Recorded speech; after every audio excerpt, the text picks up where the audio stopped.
Maratonijooksus on väga oluline mõista, et enesületust ei nõua mitte niivõrd pikk distants kui pikaajaline kiire tempo hoidmine. Tihti kulutatakse maratoni algusfaasis liiga palju energiat, hoomamata, et otsustavaks on tegelikult jooksu viimased 10 kilomeetrit, kus organismi jõuvarud on otsa saanud. Tark jooksja valib ühtlase tempo, millega ta on kindel, et suudab finišisse jõuda.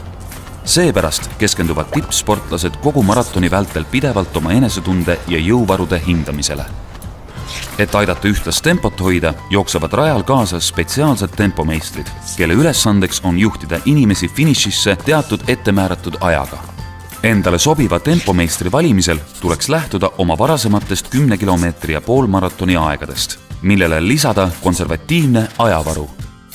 Pole vahet, mis ajaga finišeerida. Kõik lõpetajad on ühtviisi kangelased. Võitjad on need, kes suudavad tunda finišis suurt enesületusrõõmu, mis ongi kogu maratonijooksu mõte.